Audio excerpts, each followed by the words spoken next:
आज अपन पढ़ने वाले हैं एक topic cellular organisation. Cellular organisation को मैं स्टार मार्क कर दे रहा हूं।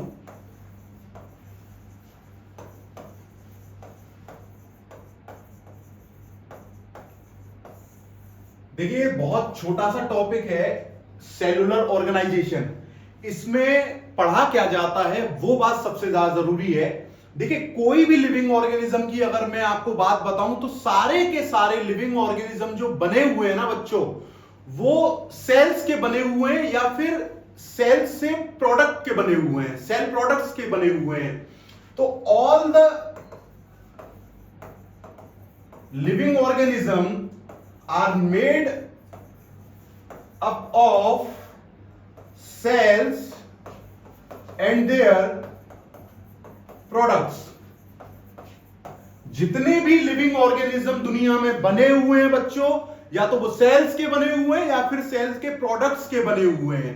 देखिए मैं आपको एक एग्जांपल देता हूं कि जब आप नया मकान बनाते हैं, नया फ्लैट बनाते हैं, तो सबसे पहले आप उस मकान या नींव की फ्लैट की नींव रखते हैं। आप किसी भी एक मकान की या फ्लैट की जब नींव रखते हैं तो सबसे पहले वहां आप नींव में एक ब्रिक रखते हैं। क्या रखते हैं बच्चों? ब्रिक रखते हैं।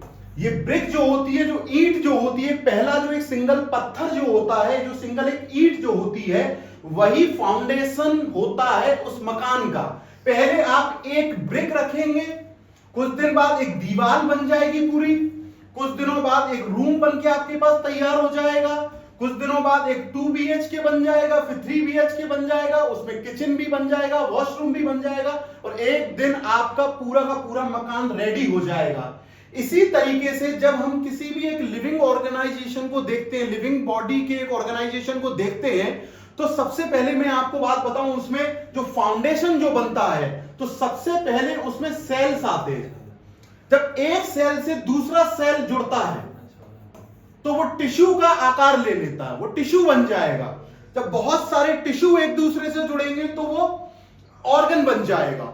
जब ऑर्गन से ऑर्गन जुड़ेगा तो फिर वो ऑर्गन सिस्टम बन जाएगा, और बहुत सारे ऑर्गन सिस्टम जब एक दूसरे से जुड़ेंगे और एक साथ कोऑर्डिनेशन में काम करेंगे तो वो पूरा का पूरा एक ऑर्गेनिज्म बन के सामने आता है।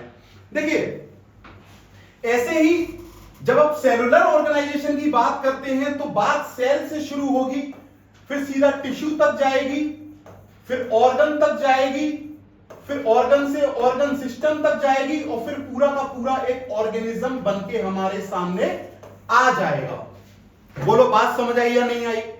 तो इस एग्जाम्पल को आपको याद रखना है कि जब मैं अपना मकान बनाता हूं या अपना नया फ्लैट बनाता हूं तो उसमें सबसे पहले आप, ऐसा नहीं कि पहले ही दिन आप एक रूम बना देंगे, नहीं, सबसे पहले आप वो उसकी नींव में एक ईंट रखेंगे, एक ब्रिक रखेंगे। इसी तरीके से जब आप किसी भी एक लिविंग ऑर्गेनिज्म को बनाते हैं, वहां सबसे पहले आप एक छोटा सा सेल रखेंगे।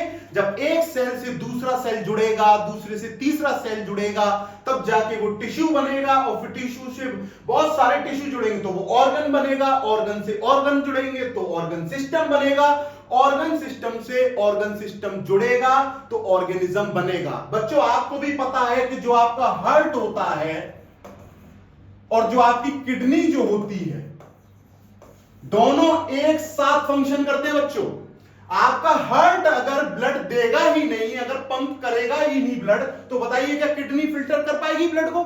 नहीं कर पाएगी। तो वही मैं बात बताना चाह रहा हूं कि जब आपका सर्कुलेटरी सिस्टम और जब आपका फिल्ट्रेशन सिस्टम दोनों एक साथ जुड़े और एक कोऑर्डिनेशन फंक्शन में काम किया, तब जाके पूरा एक ऑर्गेनिज्म बना। तो यही वाली बात में इस सेलुलर ऑर्गेनाइजेशन में मैं आपको पढ़ाना चाह रहा था कि all the living organism are made up of cells and their products.